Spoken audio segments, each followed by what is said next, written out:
السلام علیکم ورحمۃ اللہ وبرکاتہ۔ میرے پیارے دوستوں، ہم سمجھتے ہیں کہ گناہوں کے اندر لذت ملے گی، سکون ملے گا۔ نہیں میرے دوستوں، گناہوں کے اندر لذت نہیں ہے، سکون نہیں ہے۔ حضرت نے بڑے پیارے انداز میں سکون کس کے اندر ہے اس کی وضاحت فرمائی۔ آئیے ہم حضرت کی زبانی اس بیان کو سنتے ہیں۔ یہی مطلب ہے ان الصلاۃ تنہا عن الفحشاء والمنکر کا، جس کی نماز اچھی ہوگی وہ کبھی بے حیائی کی طرف نہیں جائے گا، اس لیے کہ گناہوں سے سکون آج تک کسی کو نہیں ملا۔ سکون غارت تو ہوتا ہے گناہ کر کے، لیکن سکون ملتا نہیں گناہ کر کے۔ یہ بھولا بھالا انسان، لڑکا ہو یا لڑکی، یہ بیچارہ گناہ کرتا تو ہے سکون کی تلاش میں، لیکن اس سے کوئی پوچھے، پرائیویٹلی پوچھے، گناہ کر کے تم کو کبھی سکون ملا ہے؟ واقعہ یہ ہے، اس کا یقین اگر قرآن پر ہوگا تو قرآن پر ہاتھ رکھ کے، اس کی آستھا اگر گیتا پر ہوگی تو گیتا پر ہاتھ رکھ کے وہ قسم کھا کر کہے گا اور کہے گی کہ گناہ کیے تو میں نے سکون کی تلاش میں ضرور، لیکن مجھے کسی گناہ سے کبھی سکون نہیں ملا۔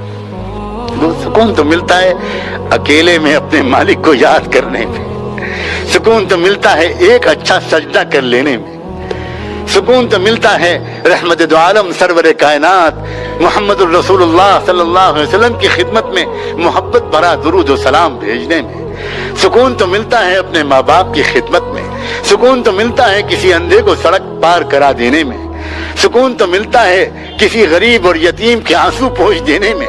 سکون گناہ کرنے سے نہیں ملتا، سکون عزت کی حفاظت سے ملتا ہے، عزت لوٹنے سے نہیں ملتا۔ کبھی خوش آدمی گناہ نہیں کرتا، یاد رکھو، پرسکون آدمی گناہ نہیں کرتا۔ اور سکون ملتا ہے اللہ کے ذکر سے، سکون ملتا ہے نماز سے، اچھی نماز سے، سکون ملتا ہے دعا مانگنے سے، سکون ملتا ہے گناہوں سے اپنے آپ کو بچانے سے۔ اسی لیے عزیزو، خدا کے بندو، یہ معمول بنا لو، لڑکوں سے کہتا ہوں، نوجوانوں سے اور مردوں سے، ہر نماز مسجد میں باجماعت پڑھو۔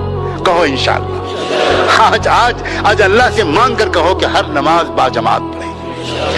دوسری بات گزارش کرتا ہوں، زیادہ لمبے چوڑے معمولات نہیں بتاتا، تھوڑا سا قرآن شریف روزانہ پڑھ لیا کرو۔ کہو انشاءاللہ، قرآن شریف روزانہ پڑھ لو، دیکھ لینا تم قرآن کی تلاوت سے تمہاری نگاہیں جو قرآن کے چمکتے ہوئے نورانی کلمات پر پڑیں گی، یہ نگاہیں پھر گندی جگہوں پر نہیں جائیں گی۔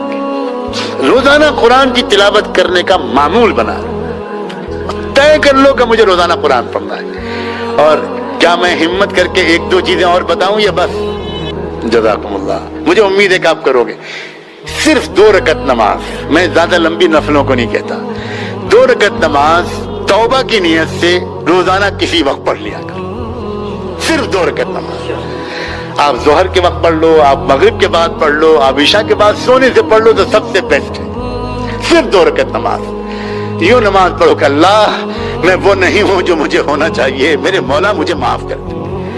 2 رکعت نماز پڑھو ہلکی پھلکی، اور اس کے بعد اللہ سے اب تک کی گناہوں کی معافی مانگ لو، اور آئندہ کے لیے کہو اللہ میں اب نیک بننا چاہتا ہوں، مجھے نیک بنا دیجئے، میرے پورے گھرانے کو نیک بنا دیجئے، میری بہنوں کو نیک بنا دیجئے، میری ماں، میرے باپ، میرے بھائی، میرے بہن، میری بیوی، میرے بچے، میری بچیاں، اللہ بہت خراب ماحول ہے، اس جلتی ہوئی آگ سے مجھ کو بچا لیجئے۔ اس لیے امید ہے کہ آج کی اس بات سے مسلمان، ہمارے نوجوان لڑکے اور لڑکیاں، ان کے پیرنٹس، وہ سب کے سب آج یہ طے کر کے اٹھیں گے کہ ہمیں اپنی زندگی کو بدلنا ہے۔